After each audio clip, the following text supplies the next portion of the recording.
Look at him, eating whatever he wants, never gaining a pound. While I'm stuck with the boring special and can't lose an ounce. How's your lunch, man? Amazing. Yours? So good. Oh, I'm so happy for you. Cool, buddy. Weight loss isn't fair, but Mochi Health is. The affordable GLP-1 source that can fix your frustration with food. So, same time next week? No! Definitely. And your friends. Learn more at joinmochi.com. Mochi members have access to licensed physicians and nutritionists. Results may vary. History as it happens, January 23rd, 2026. Wrath of the Ayatollahs.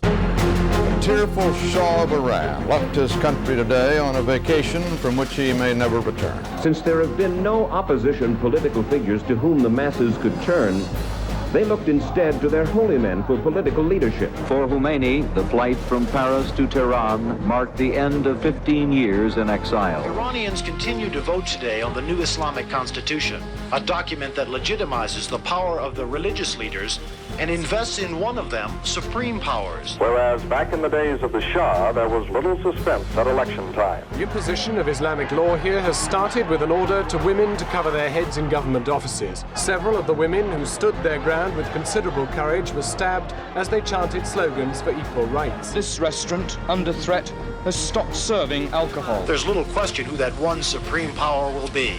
The Ayatollah Khomeini. Iran's leaders are clinging to power through brute force. The security forces turned their guns on the people, killing thousands in a few days.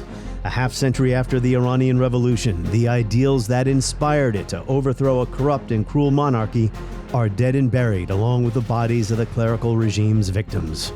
How Iran got here, next, as we report history as it happens. I'm Martin DeCaro. Protests in Iran continued to grow today and over the weekend, as has the death toll. 67 cities across Iran where protests have been taking place, including the capital, Tehran. One man described treating his own gunshot wounds because he was too afraid to seek medical help. The opposition are the civil rights groups, women's rights people, the labor unionists, the environmental activists, the students who have been from inside Iran opposing the regime, have been calling for reform, have been calling for change, and have paid a price with their lives, not dying, but being in prison.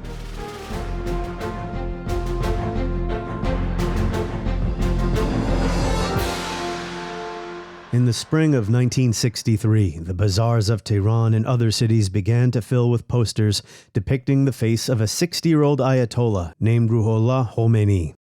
At a theological college in the holy city of Qom, Khomeini was delivering lectures on ethics and Islamic philosophy that were harshly critical of the direction the country was going in, and his popularity was climbing rapidly. So writes the historian John Gazvinian in his book America and Iran.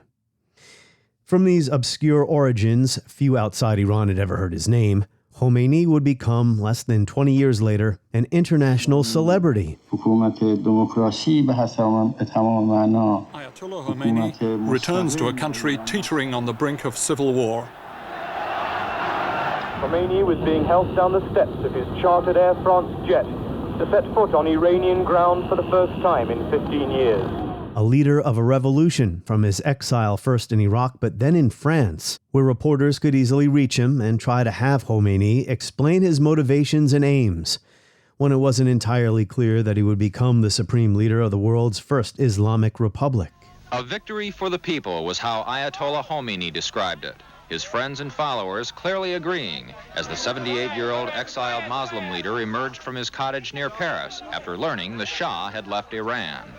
It was Khomeini, more than any other person, who helped bring about the Shah's downfall, who today called the monarch's departure a first step towards ending 50 years of tyrannical rule in Iran. A diverse revolutionary coalition that challenged the Shah's rule in 1978 would splinter, and those who wanted to establish a repressive theocracy gained the upper hand. It's not exactly clear what an Islamic Republic would mean for Iran and her relations with the West.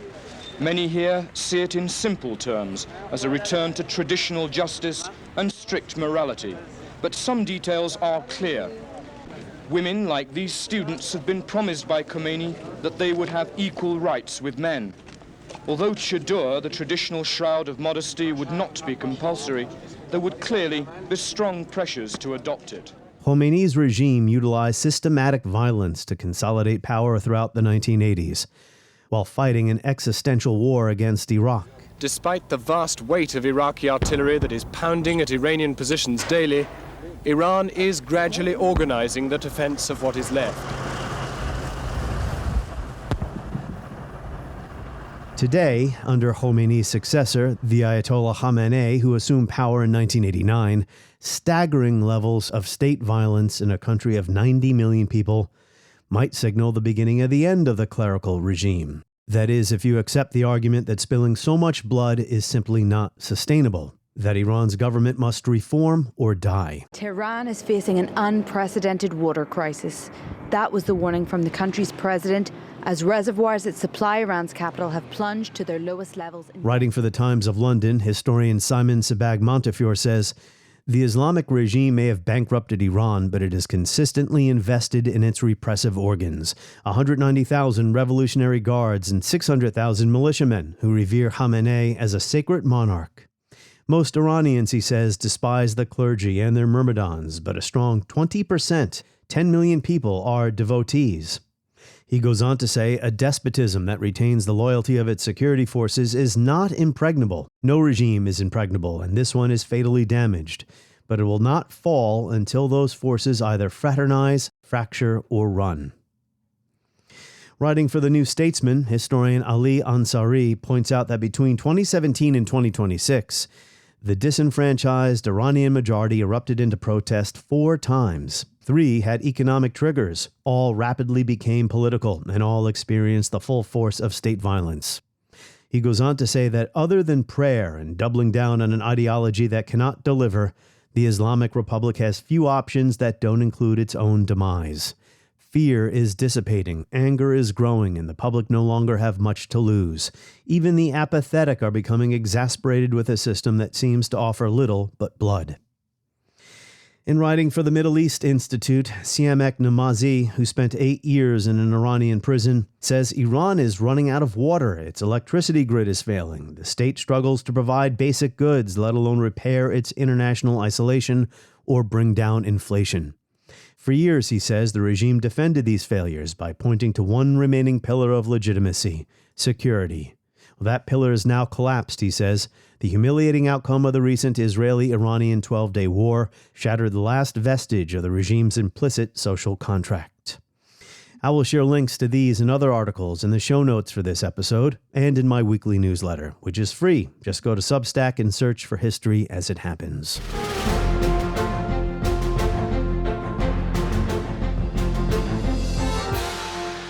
And those who've become westernized under the Shah are already finding another restriction.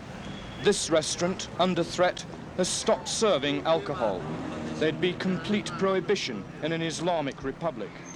And pornography in the cinema, for instance. So the Islamic Republic was never a liberal democracy, but its current government seems to have confirmed what some skeptics said way back in 1979, that the clerics would not be able to run a country and that Khomeini's rule would collapse. Well, they were wrong in 1979. Today, those critics would be closer to the mark. But we're not here to predict the future, but rather to investigate the past and see what it can teach us about the horrendous situation in Iran right now. With historian Naghmeh Sohrabi, she is a professor of Middle East history and the director of research at the Crown Center for Middle East Studies at Brandeis University. She is an expert on Iran. Our conversation next. Keep the narrative flow going. Tap subscribe now in the show notes or go to historyasithappens.com to enjoy ad-free listening. Breaking news for your home. Way Day. Wayfair's big sale is almost here, and you can score the best deals in home. Like up to 80% off everything home. Yes, you heard that right.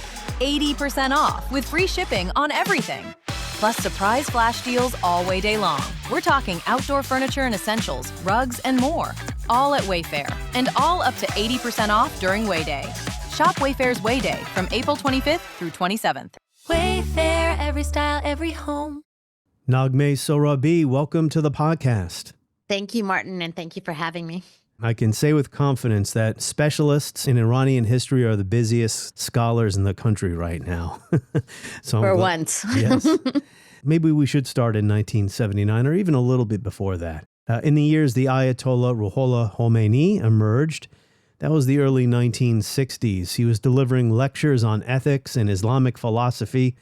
He was critical of Iran's direction under the monarchy of the Shah. Again, this is the early 1960s, almost 20 years before the revolution.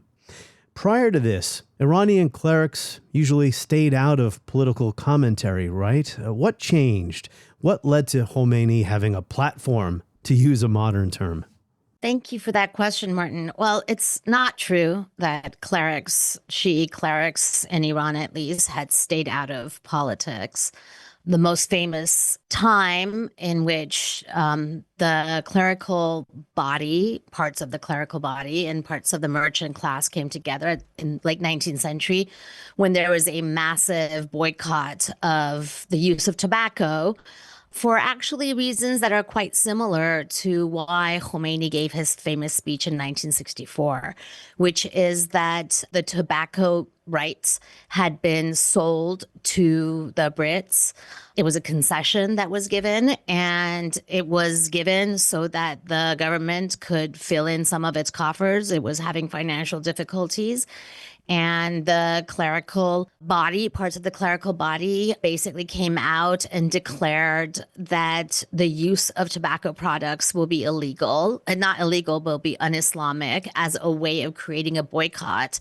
And it was quite an effective boycott in reaction to a belief that the government has given away parts of Iranian sovereignty and Iranian rights.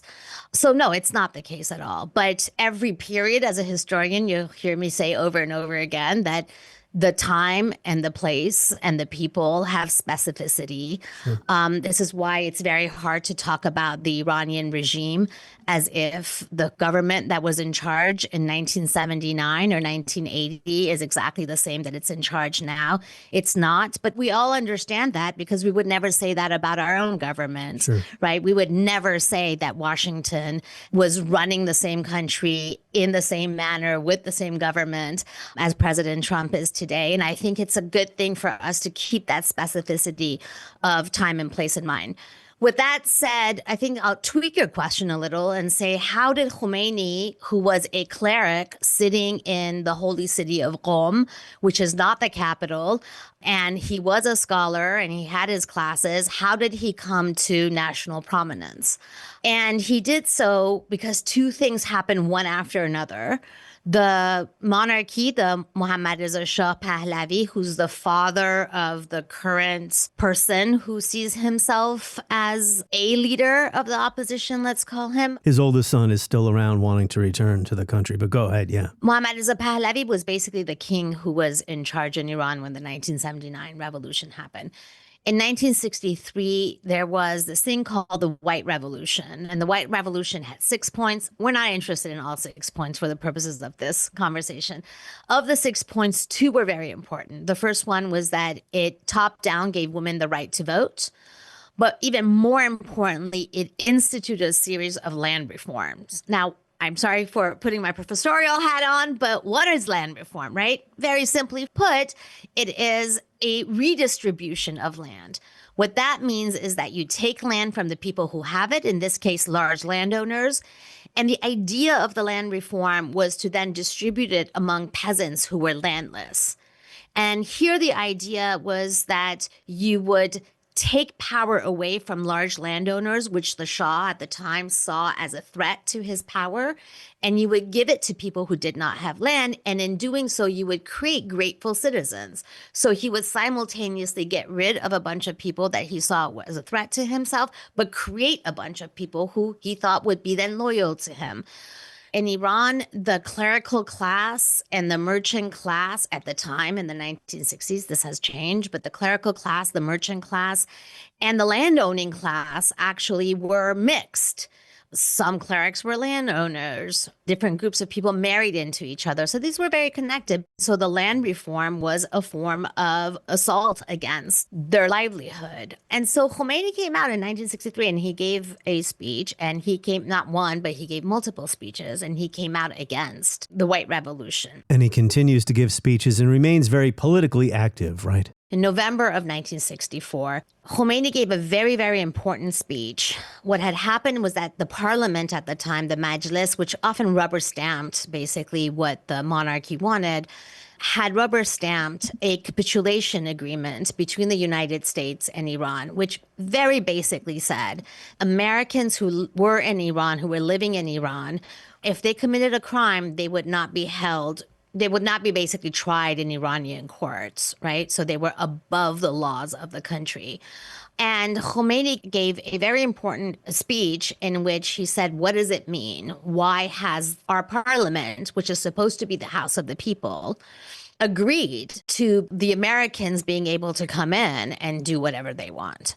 It's really important to remember that the capitulation rights happens only roughly 10 years after the 1953 CIA-led coup. That's right. I was going to ask about that if we want. Yeah, I was going to ask about whether the capitulations, that smacked of historical humiliations, so it didn't sit well.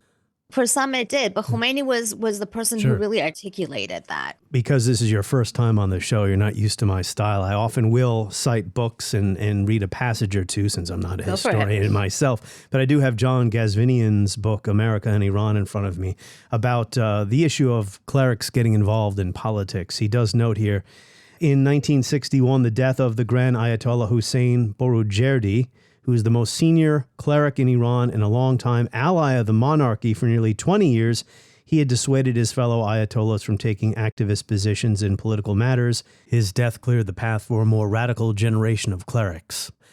Khomeini in the 1960s was a fierce critic of the monarchy. Why did that begin to resonate in the Iran of the 1970s? There's a lot to say about that. If I could just go, you don't have to keep it in, but I do want to say, if you read what John said, he does not disagree, because the only way you can persuade people not to do something is if a bunch of people do want to do something, right? So when Borujerdi persuades them not to do it, it means that the wanting to do it was there already in Qom. I just want to make sure that that's very clear. No, more context, the better. Go ahead. It took a long time for the dissatisfaction that people had with the monarchy to translate to the Shah must go, right? Even with Khomeini and others, for the longest time, what they were saying is that the system must be reformed. And Khomeini had ideas like the ulama must be brought into the running of the country, but he wasn't saying the Shah must go. The Shah must go becomes, there's different timelines. There's no moment and you can put your finger on it and be like, this was the moment where before that nobody said, after did. But it is roughly in the latter part of the 1970s.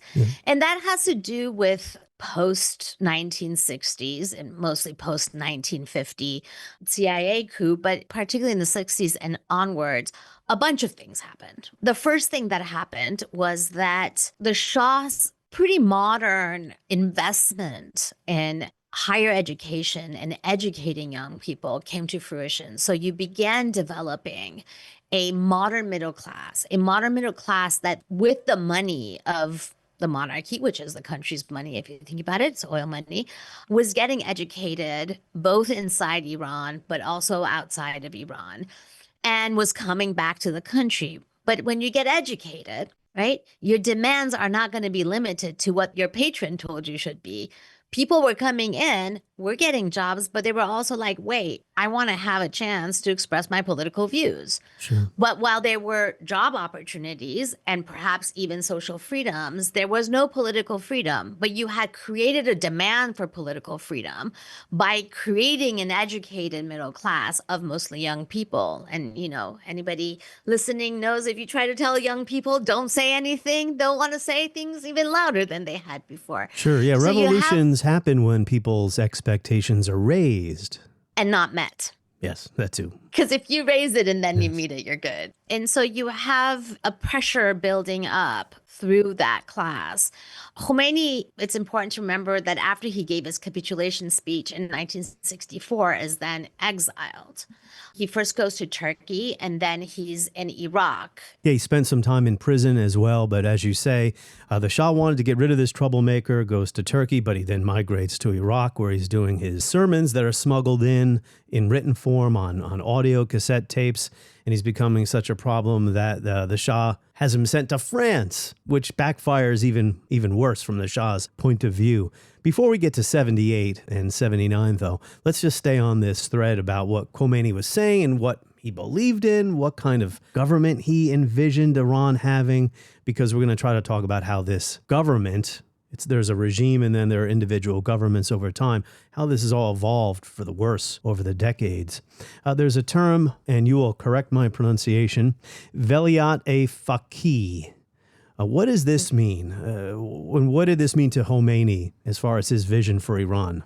Well, Velayat-e-Faqih literally means the rule of the jurist, but not just any jurist. You have to be a faqih. To put it very simply, it meant that a jurist, an Islamic judge, for lack of a better word, would be not running things, but would basically have a supervisory role over the governance of the country. And he put that in a series of lectures that he gave when he was in exile in 1970 that is published then under the title Hukumat-e-Islami, which means Islamic government. So there was no question that he envisioned having an Islamic republic, not an Islamic monarchy. Oh, there is a ton of questions because he did really? not envision in having an Islamic republic. Okay. There is no such thing until the Iranian post-revolution came up with an Islamic republic. So there was a lot of debates about what should be the form of government. Khomeini and some people around him were like, well, democracy is a Western term. Anti-Westernism as a colonial and imperial power, an imperial idea was very strong. And so people were like, is it going to be a republic? Everybody knew it's not going to be a monarchy because they had just overthrown a monarchy. What was it going to be? It's a constitutional assembly was basically created in which we haven't gone into talking about the revolution, but the revolution was not one political strand. So the multiple political strands of the revolution are taking part in this debate about creating a constitution. But before that had happened, there had been a referendum. And the referendum basically said, do you want an Islamic republic, yes or no? Again, go back to the fact that nobody had an idea of what an Islamic republic looked like.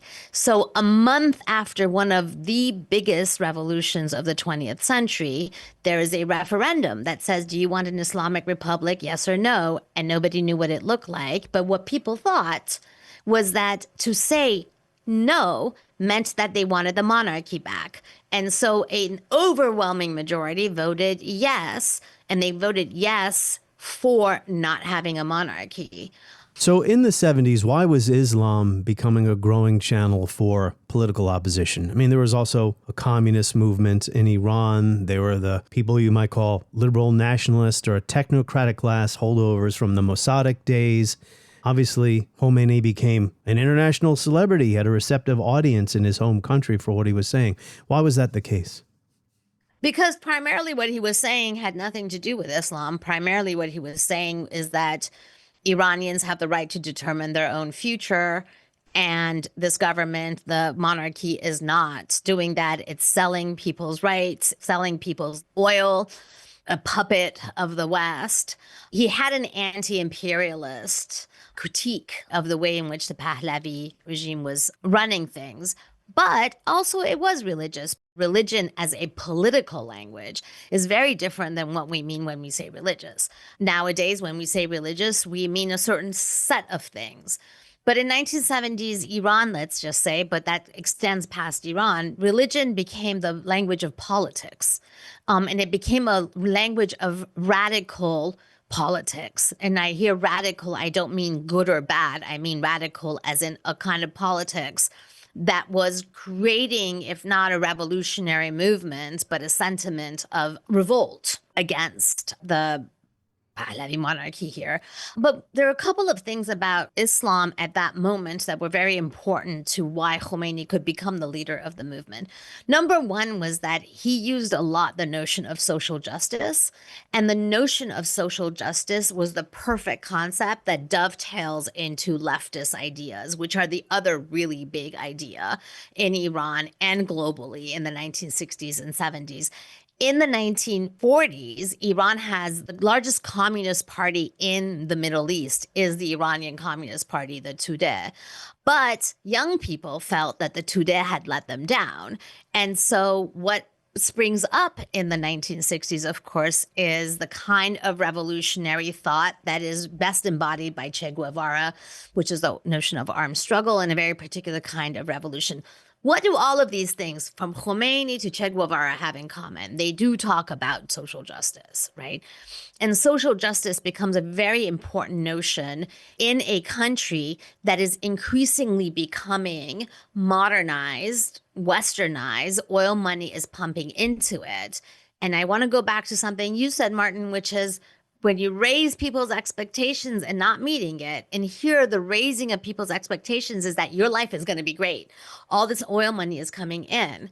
And the reality for quite a large number of people who eventually joined the revolutionary movement is that their life did not feel that way.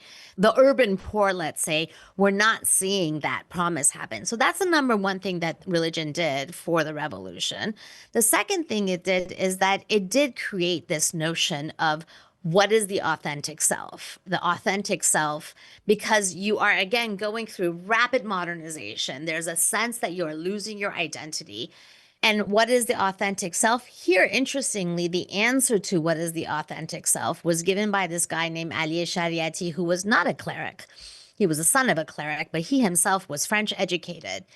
And he became pretty much one of the most important ideologues of the revolution. And he came out and said that Shi'ism has revolutionary language into it, that we do not need Lenin and Marx because we have Shi'i characters that he'll mention, like Hussein and all of those people, and the story of Karbala and all of that, but that it is at the end of the day a revolutionary thinking that is for justice, right? And he really attracted young people who felt like in his language, they could meet the multiple ideas and factors that were going around, both a leftist notion, but also the notion of a return to self and the authentic Shi'i self. From today's vantage, we see what has happened. It's been a repressive, anti-liberal, anti-democratic system from the beginning, maybe at certain points, more reformist than at others.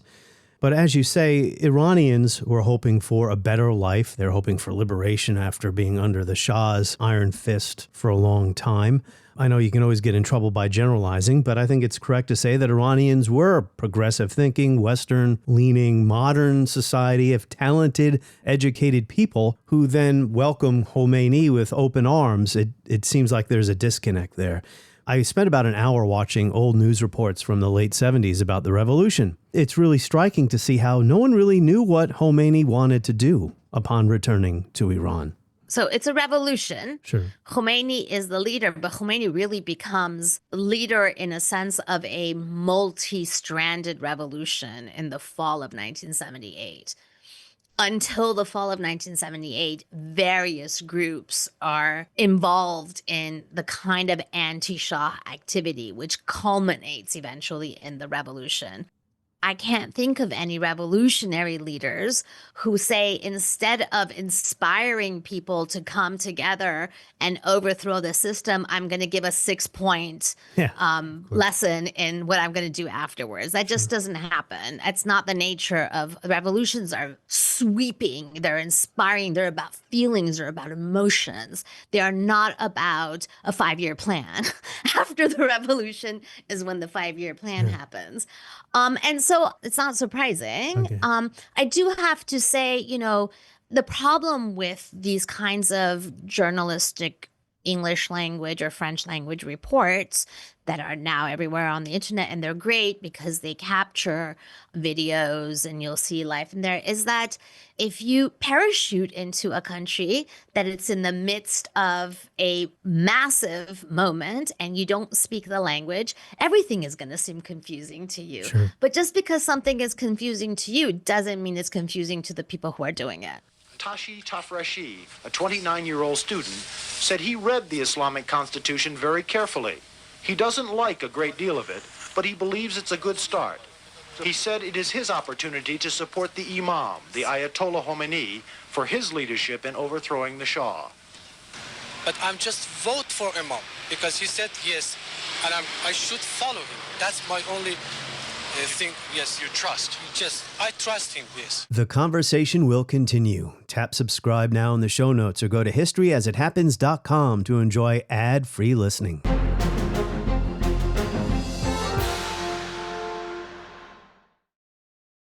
The constitution that came about was a mixed constitution. So yes, Khomeini was the supreme leader, but there was a presidential election, open elections, and a parliament. But he still had the final say on these things. Yes. So how ruthless and violent was the regime in its early years? Because today that's the headline. They're maintaining power by shooting down thousands of people.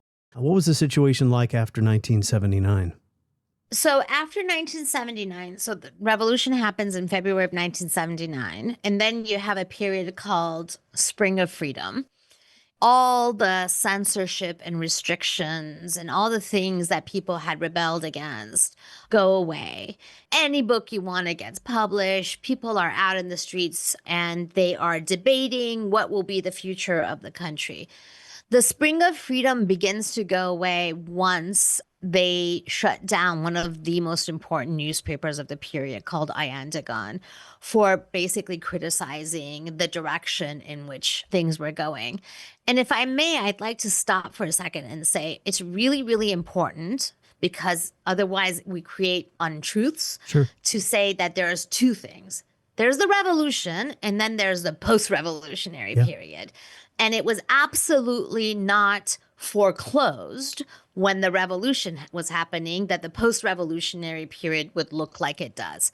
The post-revolutionary period came to look the way it did, going back to the question that you asked, which is a violent, for lack of a better word, civil war ensues once the Spring of Freedom has gone away between the various strands of the revolutionary coalition, at the top of which is the group connected, the Islamists that are connected to Khomeini.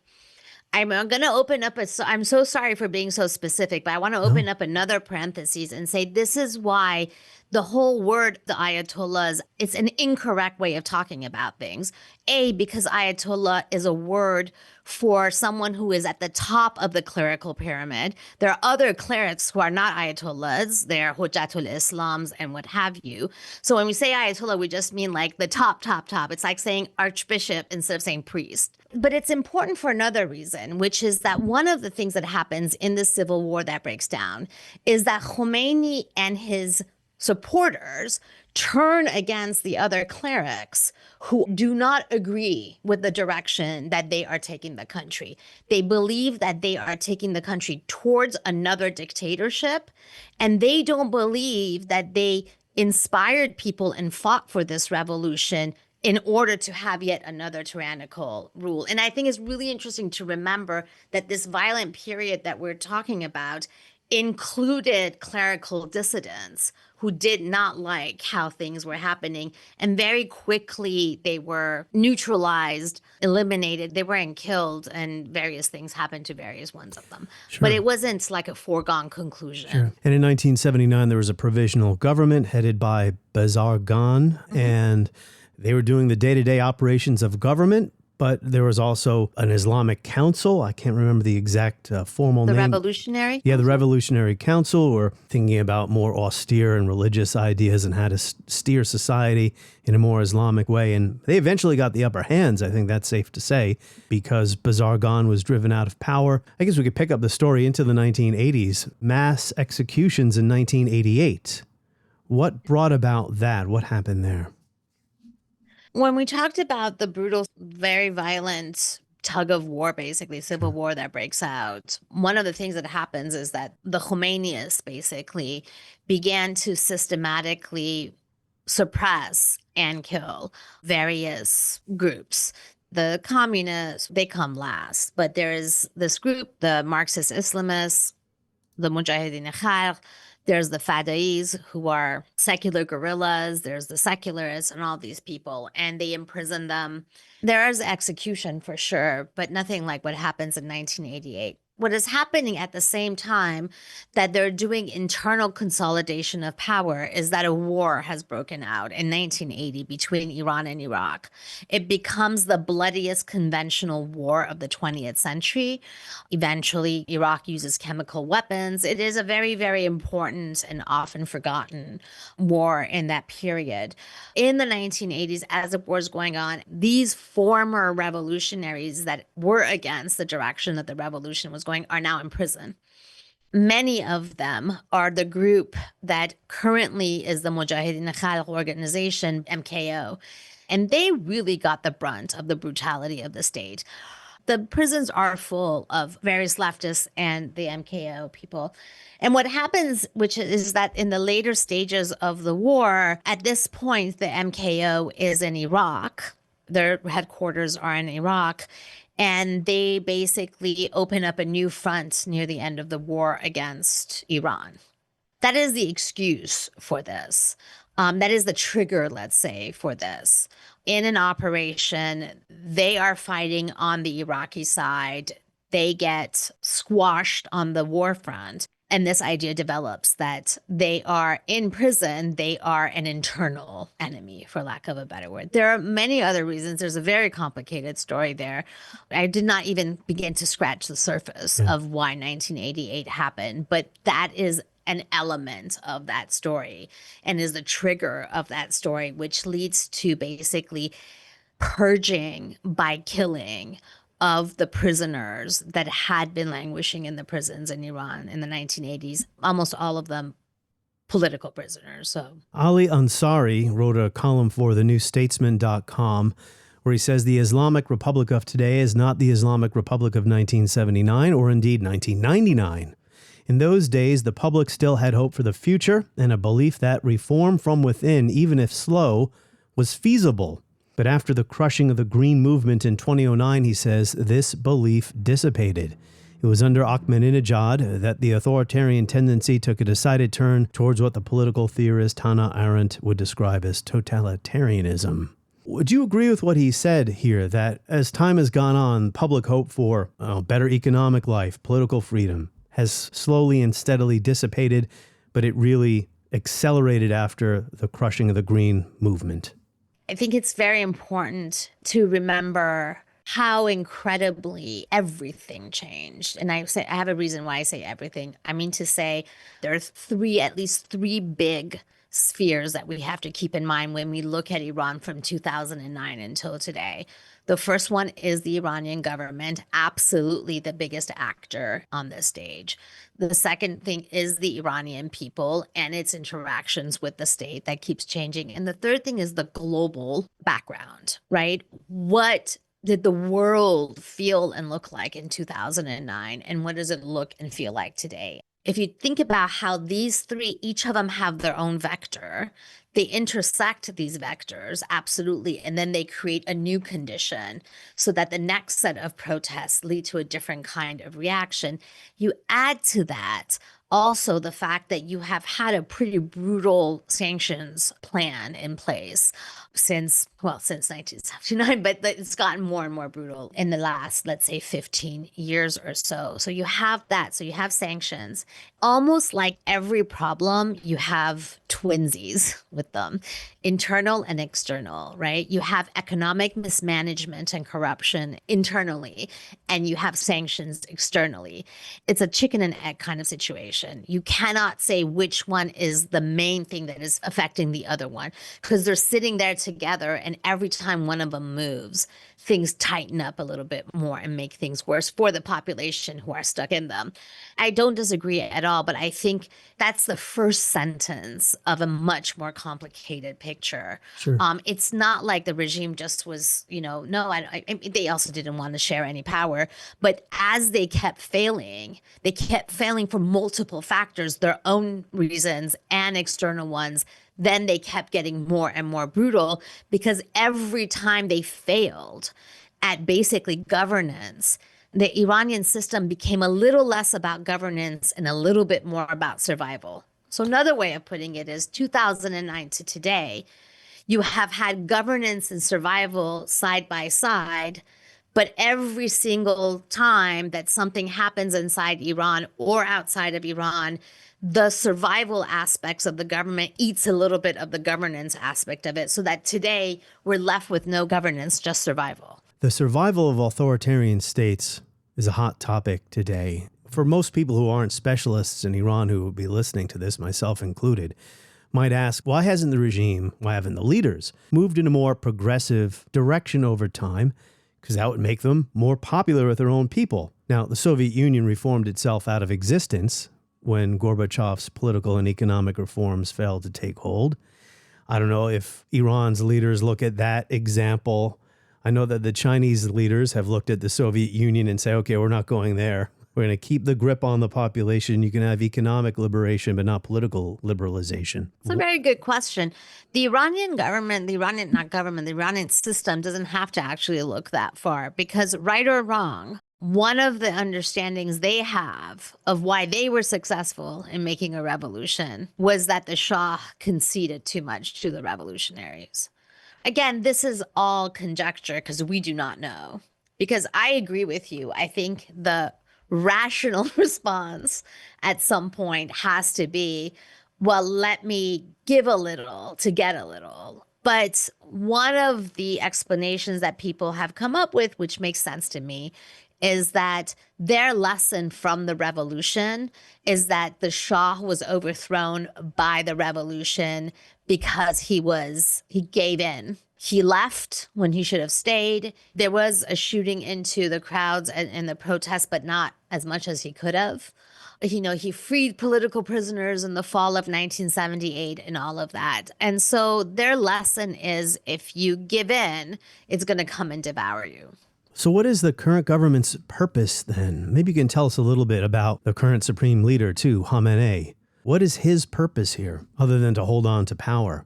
I think we live in a world in which your listeners would totally understand that for some political leaders, holding on to power for the sake of holding on to power becomes a value. He's 86. He might, in his head, be connected to the divine, but, we're all mortal. Sure. I mentioned the Soviet example before. After a certain amount of time, and it wasn't that long, even the Soviet leaders understood they were not moving toward the utopia anymore, towards socialism, right? They'd given up on that dream. No revolution can last forever. You can't have a permanent revolutionary society. I would say these guys are not revolutionaries. The revolution died, basically. It's over. On some level, it's not, because you have to ask yourself, why do Iranians keep pushing in these social movement formations? And that's because there is a revolutionary tradition that generation after generation of Iranians have been born into.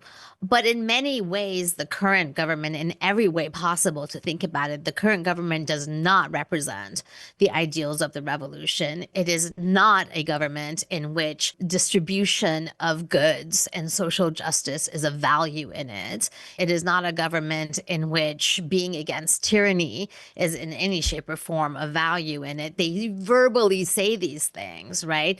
But they don't actually enact it. And going back to the quote you read by Ansari, it's important to remember that after the 2009 Green Movement, the people, the Ahmadinejad and Khamenei side, attacked Rafsanjani, who was also one of the people closest to Khomeini.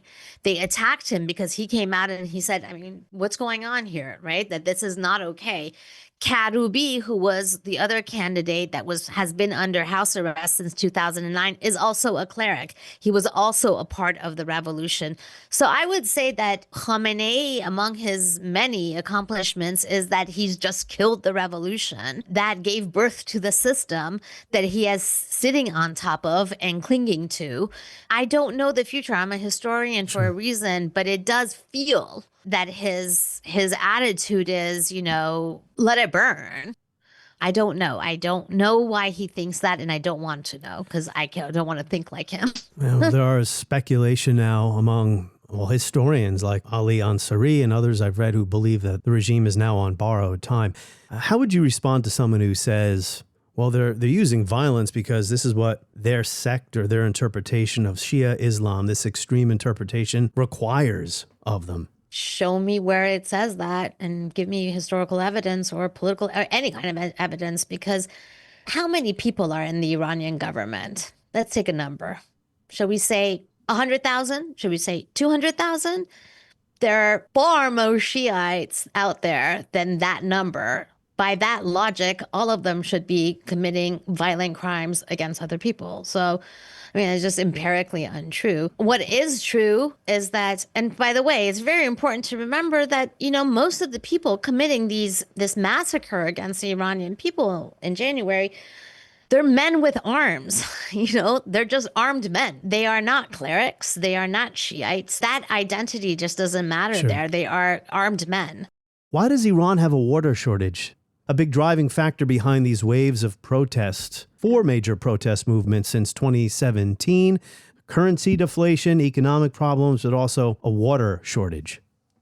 In this path towards becoming more and more authoritarian, one of the things that they did is that they basically securitized the question of the environment, right?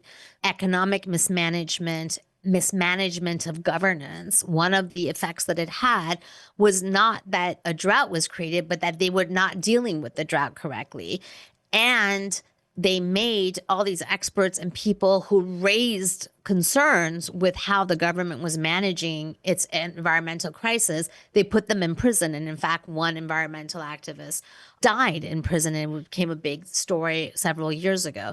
So number one is that in foreclosing any space of opposition and debate, they also foreclosed any ability for people to talk about the kind of environmental crisis that Iran was going in. The second one is weirdly the water crisis itself, partly, not entirely, partly it comes from the mismanagement, partly because they basically started building a lot of dams in an unthinking, unplanned way to meet the consumption needs of this growing population. And so when you build a lot of dams, you get a situation like you got this summer where some of them entirely dry out. You still have more dams going. You need to create more electricity, and you just can't. Yeah, the current president, Masoud Pezeshkian, suggested that because of the absence of water, the capital, where 15 million people live, may need to be evacuated. But then it rained and it snowed, just so you... Good. Yeah, it would be some evacuation. Who is the opposition? The crown prince, the former Shah's oldest son, he is trying to rally Iranians from a distance to oppose the regime. I mean, is there a viable opposition right now?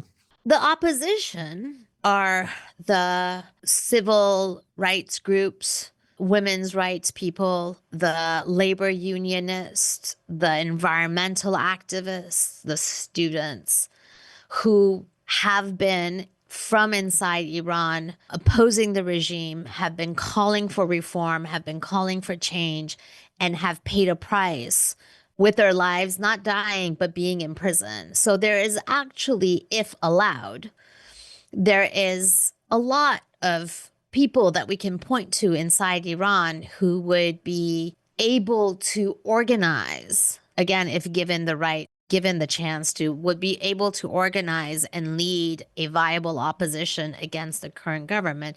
But of course, they're languishing inside prisons or don't have the means to do that inside of Iran.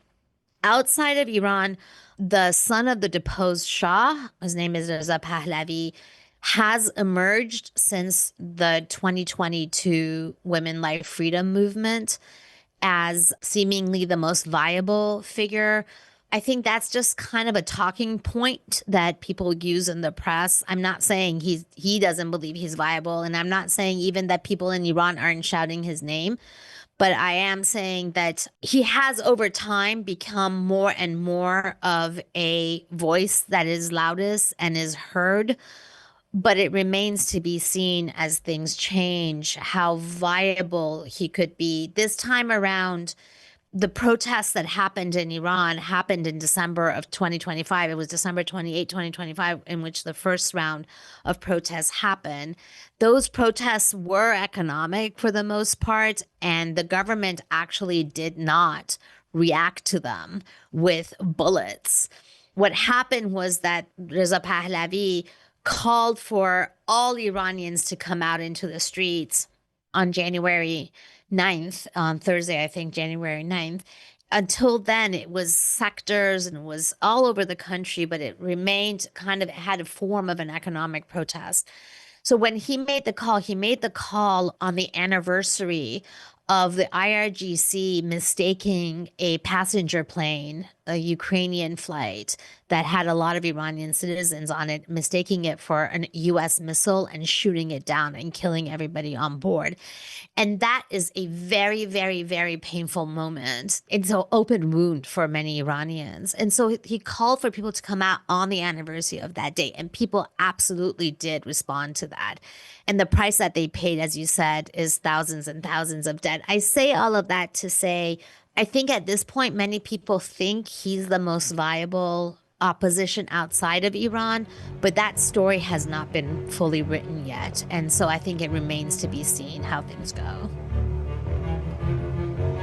On the next episode of History as It Happens, what is realism? What does the Trump administration mean when it says flexible realism will guide its foreign policy? We'll speak to Linda Kinsler and Stephen Wertheim next as we report history as it happens. And make sure you sign up for my free newsletter. Just go to Substack and search for History as It Happens.